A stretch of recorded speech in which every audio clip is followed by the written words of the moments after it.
দেখো রাত 12টা আপডেট অনুসারে অলরেডি কিন্তু আমাদের ইভেন্ট সেকশনে মে মাসের যে ডিসকাউন্ট ইভেন্ট আসার কথা ছিল এটা কিন্তু অ্যাভেলেবেল হয়ে গেছে। এখন চলো আমি তোমাদের মে মাসের ডিসকাউন্ট ইভেন্টটি কমপ্লিট করে প্রত্যেকটা আইটেম রেট পারচেস করে দেখিয়ে দিই যে কি পরিমাণ ডায়মন্ড লাগতে পারে আমাদের মে মাসের ডিসকাউন্ট ইভেন্ট থেকে প্রত্যেকটা আইটেম রেট পারচেস করতে হবে। মে মাসের ডিসকাউন্ট ইভেন্টটি কমপ্লিট করে প্রত্যেকটা আইটেম রেট পারচেস করে দেখানোর আগে তোমাদের জন্য স্পেশাল গিভের একটি অ্যানাউন্সমেন্ট রয়েছে। তোমরা এই ভিডিওতে যত হাজার লাইক করে দিবা প্রত্যেক 1000 লাইকের জন্য একটি নয়, দুটি নয়, তিনটা নয়, চারটা নয়, মোট 5টা করে কিন্তু উইকলি গিভে পেয়ে যাবে। গিভেতে পার্টিসিপেট করতে বেশি কিছু না, জাস্ট এই ভিডিওতে লাইক করা থাকতে হবে, চ্যানেলটা সাবস্ক্রাইব করা থাকতে হবে, আর তোমাদের ইউআইডি কিন্তু অবশ্যই কমেন্ট সেকশনে দিতে হবে। আর গাইস তোমরা অনেকে আছো যারা কিন্তু নিজেরা ইভেন্টটা কমপ্লিট করতে যাচ্ছ, একদমই কম দামে ডায়মন্ড টপ করতে হলে চলে যেতে পারো ড্রিম টপ এইটাও ওয়েবসাইটে। আর তোমরা যারা রিসেলার আছো তারা কিন্তু চাইলে এখান থেকে রিসেল করতে পারো, কারণ এখানে কিন্তু অন্যান্য ডায়মন্ডের প্রাইসটা অনেকটাই কম। ওয়েবসাইটের লিংক কিন্তু অবশ্যই পিন কমেন্ট করা আছে। তো আর বেশি কথা বলছি না, আমরা কিন্তু মে মাসের যে ডিসকাউন্ট ইভেন্টটা রয়েছে, অর্থাৎ আমাদের মে মাসের ডিসকাউন্ট ইভেন্টের জন্য যে মিস্ত্রি শপ ইভেন্টটা কনফার্ম করা হয়েছে, এই মিস্ত্রি শপ ইভেন্টের যে আইকনটা আমাদের স্ক্রিনের উপর দেওয়া আছে এটার উপর ক্লিক করে দিব। এবার কথা হচ্ছে মে মাসের ডিসকাউন্ট ইভেন্টের মধ্যে ঢুকতে হলে, অর্থাৎ মিস্ত্রি শপ ইভেন্টের মধ্যে ঢুকতে হলে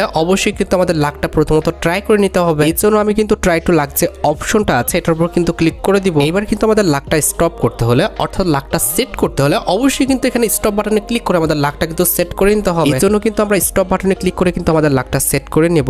একদমই খারাপ না, মোটামুটি কিন্তু 72% লাক কিন্তু আমরা পেয়ে গেছি। এবার কিন্তু আমরা ইন্টার বাটনে ক্লিক করে কিন্তু মিস্ত্রি শপ ইভেন্টের মধ্যে কিন্তু ইন্টার করে ফেললাম। অলরাইট, এবার কিন্তু আমাদের ইভেন্টের জন্য থাম্বনেলের প্রয়োজন। এই জন্য আমরা যেটা করব, এখান থেকে সুইচ করতে হবে। আমরা কিন্তু 10 ডায়মন্ড খরচ করে কিন্তু সুইচ করে নিলাম। এবার এখানে হচ্ছে এই বান্ডেলটা তো নিব, ঠিক আছে, তবে এখানে থাম্বনেলের জন্য মোটামুটি কিছু ডায়মন্ড খরচ করতে হবে। আমরা কি নিব? এই যেখানে একটা ইমোট আছে দেখতে পারতেছো, ইমোটটা কিন্তু হচ্ছে আমাদের খুবই লেজেন্ডারি একটি ইমোট। এটা কিন্তু একসময় আমাদের ফ্যাডেড ইভেন্ট থেকে কিন্তু মোটামুটি 1080 ডায়মন্ড দিয়ে কিন্তু নিতে হয়েছিল। এখন এই ইমোটটা কিন্তু আমরা মাত্র 195 ডায়মন্ড হলে কিন্তু পারচেস করতে পারবো। দ্যাটস ওয়াই কিন্তু আমরা 195 ডায়মন্ড দিয়ে আমাদের এই যে লেজেন্ডারি ইমোটটা রয়েছে এটা কিন্তু পারচেস করে ফেললাম। রাইট, অলরেডি কিন্তু আমাদের অ্যাকাউন্টে কিন্তু ইমোটটা চলে এসেছে।